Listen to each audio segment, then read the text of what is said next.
What are your thoughts on so-called one-price dealerships? So you look at these dealerships like CarMax, Carvana. They have one price, and I feel like the idea of it is very good, but what ends up happening is, and I can use an example of a place like CarMax where the price is one price. You don't have to haggle. There's no negotiation. That's going to be a big benefit for a lot of people who don't want to deal with that kind of thing. But you end up paying way higher than what you would even pay at another one of these rip-off dealers, like even just a side like small used car dealership, just like mine. We're called rip-off dealers, where you're going to pay way too much for the car. Well, you're even paying more at a CarMax or a Carvana than you're paying at dealerships just like mine. And the problem that arises with it, and I wish the whole used car market, new car market, we would all have a place where it would be common, where it's like you go into a Walmart or you're going to any kind of store that you're going to walk into, and the price is the price is the price, right? I like that. But the problem with the places that do that right now in the car market, they're way overpriced. And it just goes back to the ease that you're getting from shopping from one of these places, is why they can even exist in having higher prices. The example I want to use with CarMax is that there's been many videos that I've gone there and looked at, like RAV4s or a Toyota 4Runner, and they'll be like a year or 2 years old, and I'll look at what they're selling it for, and then I'll pull up an MSRP of what they're selling for on a brand new dealer lot. And CarMax is actually selling that one that's used 1 or 2 years older with 30,000 miles on it for more expensive than a new dealer is selling the same level trim. Now, I know here's the argument, because we're talking about one price, the one price stores, right? So when you have that, okay, we can show online that this dealership is selling it for a cheaper price than what this usual one is. But when you go to that dealership, now you have dock fees. Now you have nitrogen BS that you have to pay for. A few years ago, you had all these market adjustments that you were having to pay. So in a lot of ways, sometimes the one price store can end up being cheaper. But on this dealership side, you can actually haggle it down to get it cheaper. It's just all of this. It sounds very confusing, and it should sound very confusing, because this is the way that the car market works. If you're not going to a one price dealership, then you're going to have an advertised price that's lower than what you're going to show up with at these dealerships. And I can tell you what's happened with myself and my wife. We went last year and we bought a brand new Honda, and on their window sticker, they had, I think it was like $7,000 worth of add-ons on this van.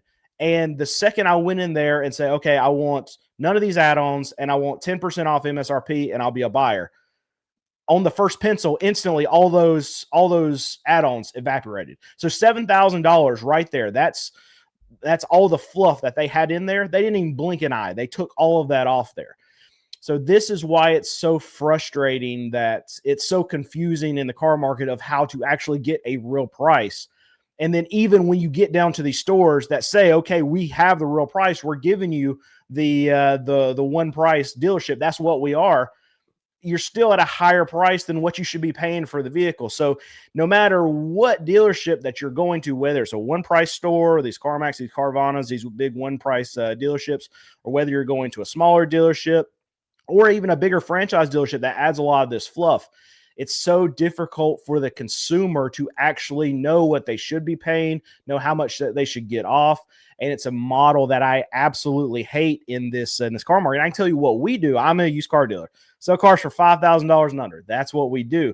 But I've always hated the way that the system has been, that I've gone completely against it. So if we have a car that's on our lot that's marked for $3,500, you know what's on our windshield? $3,500. When a customer comes into the store, they ask, okay, what all do we have to pay? It's $3,500. That's what's going to us. The only thing that gets added for us is like your title, tax, and your fees that come from the actual state. This is nothing that goes in my pocket. That's just like your state tax that you have to pay when you go to any kind of store, and then they add on the 7%, whatever. For North Carolina, where I'm at, there's a 3% for that, and then there's like a title fee. So on a $3,500 car, I think it boils down to like $130, $145 that a customer has to pay on top of that. Obviously, we let them know that, but what I'm getting for the car, there's no fluff. It's car's $3,500. It's $3,500 on the windshield. They walk into our store, it costs $3,500. And if they're taking it out of state, then it's even a better thing. Well, I don't know about better because they're still going to have to pay taxes in their state, but literally they pay us that $3,500. We give them paperwork, and then they go out of state and go get it registered themselves. So this is how I wish the car market was set up. But unfortunately, no matter how things are set up, whether it's a one price dealership or a dealership that's going to add a bunch of fluff and then make you actually go in there and negotiate with them, then you're going to have a system that's really rigged against the consumer because they're going to be charging too much and you can't haggle, or you're going to have a bunch of fluff that they know that they don't have to charge for you, or if they get it, it's just like high fives everywhere and they can take it off just at the blink of an eye.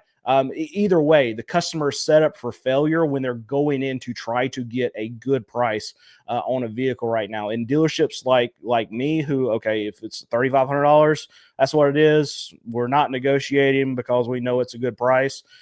Dealerships like us don't really exist out there, and that's why it's very difficult for us to operate in that $5,000 and under range, because even when customers walk in and we are trying to do honest, transparent things, I mean, the name of a used car dealer has already been really drug through the mud, and they're expecting us to be lying about something anyway whenever they come in. So it's a bad setup for consumers, and then because of that, because dealers have this name, it's a bad setup for us, even just trying to run a dealership as a honest used car dealership. It's very difficult, and I don't like the car market or the way that that was set up, and I wish something would change. But as of right now, I don't see anything that's going to change. And I can even pull this up, asking about doc fee.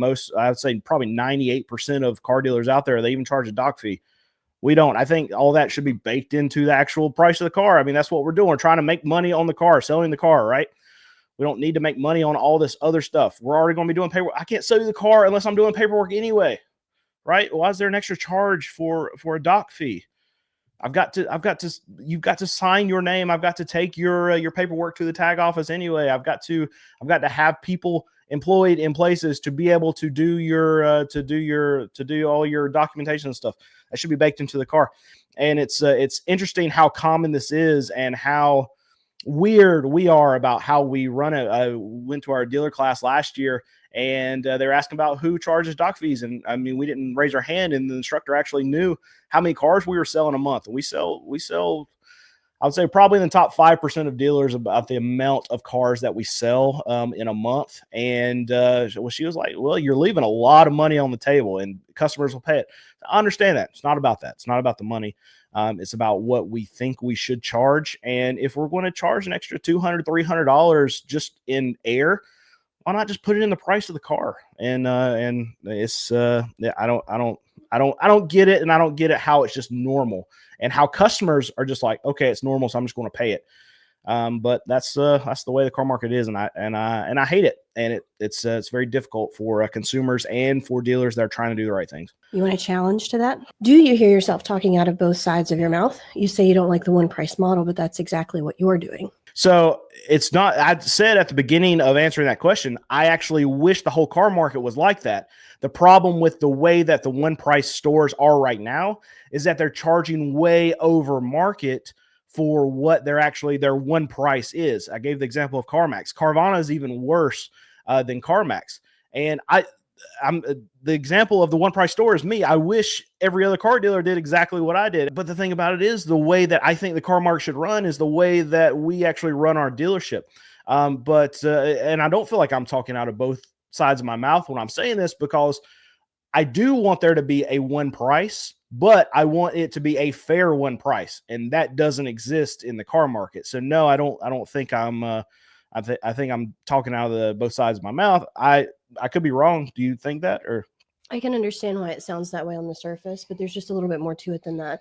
The situation where it's a new car dealer doing this is very different than someone that's selling. Oh wait, how much did you say you sell cars for again?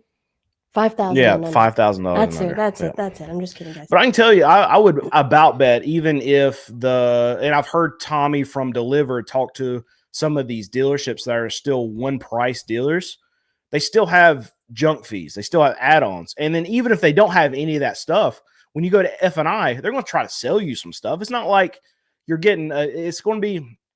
I would have to see it to believe it, but I would just about bet there's no such thing as a one price dealership that sells brand new vehicles, because you're going to have something else that they're going to be trying to pack into this deal, whether it's on the back end, and they're going to say, well, the price of the car is separate from your financing and everything. We're extending warranty. To me, it's a purchase, right? So if you're trying to put a bunch of BS on something and make customers at least feel like they need to have this product that is complete garbage, then I can understand you calling yourself a one price dealership, but it's still, I feel like it's just as bad, and it's just as shady, and it's just as dirty as these other dealerships that are trying to sell nitrogen on top of these cars and telling customers they have to have it.